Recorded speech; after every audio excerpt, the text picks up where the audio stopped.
अगर सूरज गायब हो जाए तो क्या होगा? अगर आप सुबह सोकर उठें और आपको पता चले कि आज तो सूरज निकला ही नहीं।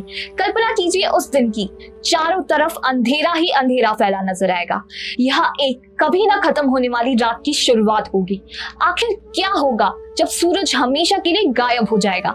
आज की वीडियो में हम आपको यही बताने वाले हैं। अगर सूरज अचानक से गायब हो जाए तो क्या होगा? दोस्तों, एक मिनट के लिए कल्पना कीजिए कि अगर सूरज गायब हो जाए तो क्या होगा।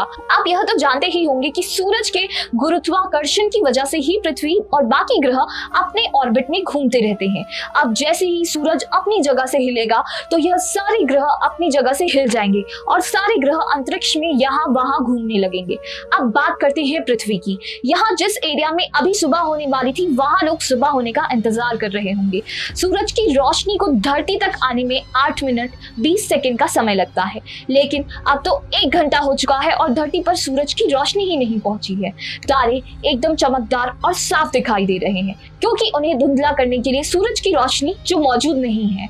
चांद कहीं दिखाई नहीं देगा, क्योंकि चांद के पास खुद की रोशनी नहीं होती, वो तो सूरज से रोशनी लेकर जगमगाता है। सबसे बुरा असर पड़ेगा पेड़ पौधों पर, क्योंकि पेड़ पौधों का जीवन ही तो सूरज की रोशनी की वजह से चलता है। वो सूरज की रोशनी की उपस्थिति में ही अपना भोजन बना पाते हैं, जिसे प्रकाश संश्लेषण कहते हैं। और इसी प्रोसेस में पेड़ पौधे ऑक्सीजन छोड़ते हैं। अब जब प्रकाश संश्लेषण ही नहीं होगा तो ऑक्सीजन भी कम पड़ने लगेगी। वैसे अभी कुछ घंटे धरती पर इसका असर ज्यादा दिखाई नहीं देगा, क्योंकि धरती अपने अंदर काफी गर्मी को सोख कर रखती है। लेकिन धीरे धीरे तापमान गिरने लगेगा। 24 घंटे के अंदर ही पृथ्वी का तापमान 10 डिग्री सेल्सियस तक गिर जाएगा। कई जानवरों पर इसका प्रभाव दिखना भी शुरू हो जाएगा।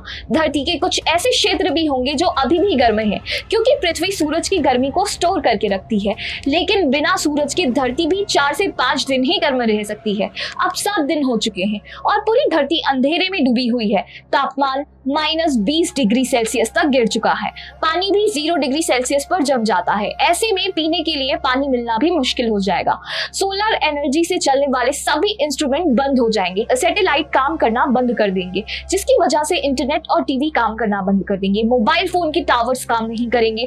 पूरी दुनिया में अंधेरा छा जाएगा, क्योंकि पानी के जम जाने से बिजली बनाने वाले संयंत्र बंद हो जाएंगे और पूरी दुनिया का सिस्टम गड़बड़ा जाएगा, जिस वजह से बिजली के दूसरे सोर्स भी काम नहीं कर पाएंगे। सूरज की रोशनी के बिना पेड़ पौधे मरना शुरू हो जाएंगे और पेड़ पौधों के साथ ही कई जानवर जो कि पेड़ पौधे पर ही निर्भर करते हैं, वो भी खत्म होने लगेंगे। धरती पर लगातार ठंड का प्रकोप बढ़ता जाएगा। लोग बेसमेंट में छुपकर भी ठंड से नहीं बच पाएंगे। अब रात और दिन में कोई अंतर नहीं रह जाएगा। लोगों को कपकपाती हुई ठंड और अंधेरे में जीने के लिए खुद को तैयार करना होगा। वहीं आसमान में दिखने वाले तारे अब पहले की तरह दिखाई नहीं देंगे, क्योंकि पृथ्वी अंतरिक्ष में भटकते हुए न जाने कहां पहुंच चुकी होगी। संभव है कि अभी तक हम किसी दूसरे सौर मंडल में पहुंच गए हों। धीरे धीरे करके 1 माह का समय गुजर जाएगा। तापमान -40 डिग्री तक पहुंच चुका होगा। अब तक धरती पर से सैकड़ों जानवर खत्म हो चुके होंगे। सारे पेड़ पौधे मर गए होंगे। पेड़ पौधों के नष्ट होने से ऑक्सीजन लगभग खत्म होने की कगार पर होगी। कार्बन डाइऑक्साइड खतरनाक स्तर तक पहुंच चुकी होगी और धरती की कंडीशन लगातार खराब होती जा रही होगी। धीरे धीरे 1 साल गुजर गया। अब तक धरती पर जीवन लगभग समाप्त हो चुका होगा। पूरी धरती बर्फ की मोटी चादर से ढक गई होगी। ऑक्सीजन की कमी से जीवन की संभावनाएं भी समाप्त होगी। अगर अगले 1500 साल तक सूरज नहीं निकला तो पृथ्वी का तापमान -200 डिग्री सेल्सियस तक पहुंच जाएगा। अब पृथ्वी वीरान ग्रह में बदल चुकी होगी। हो सकता है कि अब तक पृथ्वी अंतरिक्ष में किसी एक ऐसी जगह पहुंच गई हो जहां कई एस्ट्रॉइड उससे टकराने का इंतजार कर रहे हैं और अचानक एक बड़ा सा एस्ट्रॉइड या कोई दूसरा ग्रह पृथ्वी पर आकर टकरा जाता है। एक बड़ा सा विस्फोट होगा और अंतरिक्ष में से पृथ्वी नाम के ग्रह का अस्तित्व हमेशा के लिए समाप्त हो जाएगा। दोस्तों, सूरज की अनुपस्थिति में पृथ्वी की क्या हालत होगी, यह जानकर आपको सूर्य देव को प्रणाम करने का मन कर रहा होगा। तो चलिए एक बार सूर्य नमस्कार कर लीजिए और आपके दोस्तों को भी कहें कि वो भी सूर्य देव को शुक्रिया जरूर कहें। इसके लिए वीडियो को शेयर करना ना भूलें, ताकि आपके दोस्त भी जान सके कि सूरज की इंपॉर्टेंस क्या है। धन्यवाद।